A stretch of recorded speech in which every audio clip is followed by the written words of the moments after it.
ഒരു സാധാരണ മനുഷ്യനെ പോലെ ഒരു സാധാരണ ആശുപത്രിയിലുള്ള ഒരു മരണം. താലൂക്ക് ആശുപത്രിയിലാണ് ശ്രീനിവാസന്റെ മരണം സംഭവിച്ചിരിക്കുന്നത്.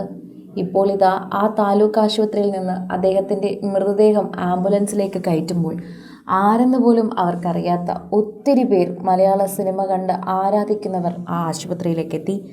ആംബുലൻസിൽ കയറ്റുന്ന സമയം ശരിക്കും പറഞ്ഞാൽ തിക്കും തിരക്കും കാരണം ആംബുലൻസിൽ നിറയെ ആളുകളായിരുന്നു.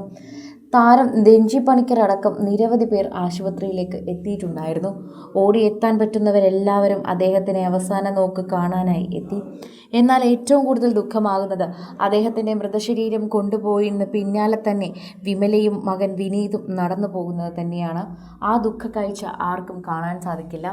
ശ്രീനിവാസനെ അറിയുന്ന ഓരോരുത്തർക്കും അറിയാം അദ്ദേഹത്തിന് എത്രമാത്രം പ്രിയപ്പെട്ടവളാണ് ഭാര്യ എന്ന്. അത്രമാത്രം ഏറ്റവും കൂടുതൽ അദ്ദേഹത്തിൻ്റെ എല്ലാ സങ്കടാവസ്ഥയിലും കൂടെ നിന്നൊരു വ്യക്തിയാണ് അദ്ദേഹം. ഇത്തരത്തിൽ തർക്കുത്തരങ്ങൾ പറയുകയാണെന്നും അദ്ദേഹം ഇത്തരത്തിൽ അഭിമുഖങ്ങൾക്കൊക്കെ തന്നെയും സംസാരിക്കുമ്പോൾ ഒപ്പമിരുന്ന് വിമലയാണ് എല്ലാത്തിനെയും കുറിച്ച് സംസാരിക്കാറുള്ളത്. വിമലയെക്കുറിച്ച് ഒരിക്കൽ സുചിത്ര പോലും പറഞ്ഞത് അങ്ങനെയായിരുന്നു. ഞങ്ങളൊക്കെ പ്രണവെന്നും വിനീതെന്നും ധ്യാനെന്നും വിളിക്കുമ്പോൾ ശരിക്കും വിനീതിൻ്റെയും ധ്യാനിൻ്റെയും അമ്മ ധ്യാൻ കുട്ടനെന്നും വിനീത് കുട്ടനെന്നുമാണ് വിളിക്കാറുള്ളത്. അത്രയേറെ സ്നേഹത്തിലായിരുന്നു. ഇന്ന് അമ്മ കരയുമ്പോഴും അവിടെ അരികിലുള്ളത് വിനീത് തന്നെയാണ്. അമ്മയുടെ ഏറ്റവും പ്രിയപ്പെട്ട പുത്രൻ ധ്യാനാണെങ്കിൽ പോലും എപ്പോഴും അമ്മയുടെ കാര്യങ്ങൾ ആദ്യം ഓടിയെത്തി നോക്കുന്നതും അച്ഛൻ്റെ കാര്യങ്ങളെല്ലാം ആദ്യം ശ്രദ്ധിക്കുന്നതും മൂത്തപുത്രനായ വിനീത് തന്നെയാണ്. ഇന്ന് ആ താലൂക്ക് ആശുപത്രിയിൽ നിന്ന് അമ്മയെ കൊണ്ടുപോകുമ്പോൾ കരഞ്ഞു തളർന്ന അമ്മയെ ആശ്വസിപ്പിച്ച് നെഞ്ചോട് ചേർത്ത് തന്നെയാണ് വിനീത് കൊണ്ടുപോകുന്നത്. അത് ദൃശ്യങ്ങളിൽ കാണാൻ സാധിക്കുന്നുണ്ട്. ശ്രീനിവാസന്റെ ശരീരം ആംബുലൻസിൽ കയറ്റിയതിന് തൊട്ട് പിന്നാലെ തന്നെ വിമലയും മകനും നടന്നു പോകുന്നുണ്ട്. അവർ നടന്നു പോകുന്ന കാഴ്ച അത്രയേറെ അവരെ വിഷമിപ്പിച്ചിരിക്കുന്നു. സോഷ്യൽ മീഡിയയിൽ തന്നെ എല്ലാവരും അതിനെക്കുറിച്ച് ചിന്തിക്കുന്നുണ്ട്. കാരണം അത്രമാത്രം വേദനയാണ് ആ വാർത്ത ഇപ്പോൾ നൽകുന്നത് എന്നാണ് പറയുന്നത്. സോഷ്യൽ മീഡിയ ഉപയോഗിക്കുന്ന എല്ലാവരും ഇപ്പോൾ ആ വാർത്ത കാണുന്നുണ്ട്. വിമലയെ ചേർത്ത് പിടിച്ച് വിനീത് ഒപ്പം തന്നെ നിൽക്കുന്നുണ്ട്. ധ്യാൻ വീട്ടിലെ കാര്യങ്ങളെല്ലാം ചെയ്യാനുള്ള ഓട്ടത്തിലായിരിക്കും.